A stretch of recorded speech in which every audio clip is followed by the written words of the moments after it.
पिछली वीडियो में हमने स्ट्रक्चरल लिहाज से जॉइंट्स की क्लासिफिकेशन की थी। अब इस वीडियो में हम फंक्शनल लिहाज से जॉइंट्स की क्लासिफिकेशन करेंगे। फंक्शनल लिहाज से जॉइंट्स की क्लासिफिकेशन ये है कि हमारे पास जॉइंट्स जो है वो किन तरह से मूव करता है। एक तो मूव ही नहीं करता, इमूवेबल है। दूसरे उसमें स्लाइटली मूवेबल है, थोड़ा सा मूव करता है, कुछ ही अपनी जगह इतनी चेंज नहीं करता। लेकिन जो थर्ड पार्ट है वो फ्रीली मूवेबल है, वो चारों तरफ वो आराम से मूव कर सकता है, या दो तरफ आराम से मूव कर सकता है, लेकिन वो फ्रीली मूव कर सकता है। तो उसको हम लोग डिवाइड करते हैं। इसके अपने साइंटिफिक वो मेडिकल टर्म्स में इसके नेम है। सबसे पहला जो है वो है सिनएथ्रोसिस।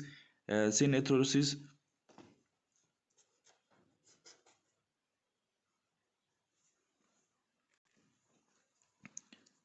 सिनआर्थ्रोसिस और दूसरा है एम्फीआर्थ्रोसिस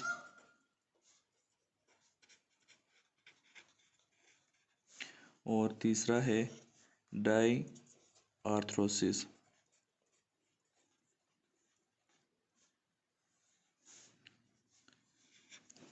अब देखो, सिन आर्थ्रोसिस का क्या मतलब है कि ये इमूवेबल है, ये जॉइंट्स मूव कर ही नहीं सकते।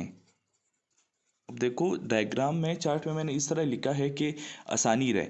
अब देखो सिन आर्थ्रोसिस जो है वो फाइब्रस जॉइंट सुचर्स को या सिंडेस्मोसिस को, गम्फोसिस को वो शो कर रहे हैं कि सिन आर्थ्रोसिस असल में फाइब्रस जॉइंट्स हैं या सुचर्स हैं। सुचर जो है वो इमूवेबल है, वो मूव कर ही नहीं सकते हैं, या स्लाइटली बहुत ही कम मूव करते हैं, वो ना होने के बराबर हैं।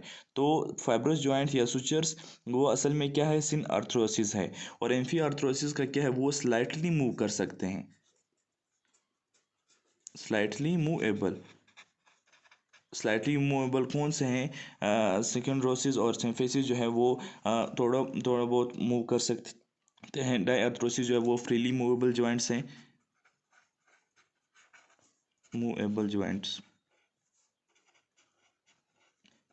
अब फ्रीली मूवेबल जॉइंट्स वो असल में साइनोवियल जॉइंट्स हैं। साइनोवियल जॉइंट पे जिस तरह बाल एंड सॉकेट जॉइंट जो कि हमारे पास शोल्डर जॉइंट है, वो आराम से इजीली मूव कर सकता है।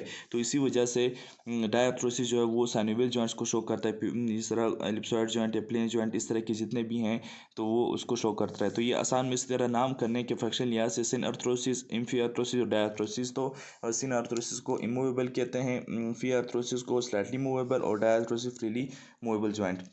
अब रीजनल लिहाज से कौन कौन से उसको कैटेगरी में उसको डिवाइड किया है। सबसे पहले जो है वो है skull type joint. Skull type regional में उसको हम लोगों ने डिवाइड किया है, उसको स्कल टाइप। दूसरा जो है वो है वर्टिब्रल टाइप,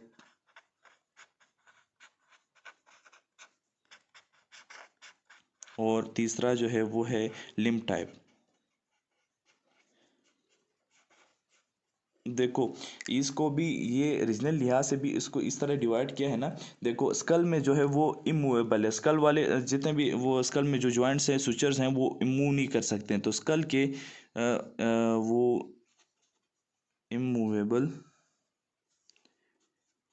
के जॉइंट्स वो मूव नहीं कर सकते हैं। वर्टिब्रल जॉइंट से पीछे वर्टेब्रे में जितने भी हैं, हम उसको आगे की तरफ झुक सकते हैं, पीछे की तरफ, साइडों की तरफ लेटरली हम लोग आराम से झुक सकते हैं, फ्लेक्स कर सकते हैं उसको।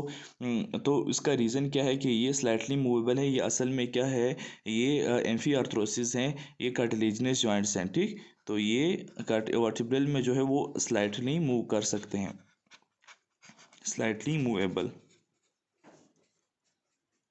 और जो लिम्ब टाइप है, लिम्स में जितने भी जॉइंट्स हैं वो है हमारे पास हिप जॉइंट है, या नी जॉइंट है, या तो शोल्डर के जॉइंट में से शोल्डर, अपर लिम्ब में शोल्डर जॉइंट है, एल्बो जॉइंट है, रिस्ट जॉइंट है। जितने भी हैं ये आराम से फ्रीली मूवेबल कर सकते हैं, फ्रीली मूवेबल, ठीक। ये था हमारा किसके बारे में, रीजनल टाइप क्लासिफिकेशन के बारे में। तो फंक्शन और रीजनल टाइप्स क्लासिफिकेशन के बारे में मैंने पढ़ लिया था। फंक्शन का था सिन आर्थरोसिस जो कि इमूवेबल है, उसमें सुचर्स आते हैं। एम्फी आर्थरोसिस में जो स्लाइटली मूवेबल है उसमें कार्टिलेजेस जॉइंट के सिंक्रोनरोसिस और सिफेसिस आते हैं। डायआर्थरोसिस जो कि फ्रीली मूवेबल है, अगर आराम से मूव कर सकते हैं, उसमें से बाल एंड सोक्यूर जॉइंट और शोल्डर जॉइंट ही आते हैं। और रीजनल टाइप्स के अगर क्लासीफाई करें तो इसमें स्कल में जो जॉइंट आते हैं वो आ जाते हैं, उसमें इमूवेबल होते हैं। जो वर्टिब्रल टाइप में आ जाते हैं पीछे बैक वर्टिब्रे में, या हमारे पास जो इंटरकोस्टल जितने भी रिब्स वगैरह हैं उसमें से जो जॉइंट्स वगैरह हैं उसमें से कुछ ऐसे हैं कि वो स्लाइटली मूवेबल करते हैं, कुछ फ्रीली मूवेबल करते हैं। जो कि लिम्ब में हैं जितने भी हैं वो अक्सर उसमें से ऐसे हैं कि वो फ्रीली मूव कर सकते हैं। तो ये था फंक्शनल रीजनल टाइप क्लासिफिकेशन के बारे में। अगली वीडियो में आर्टिकुलेटिंग टाइप ऑफ क्लासिफिकेशन के बारे में हम आराम से इसको डिस्कस करेंगे।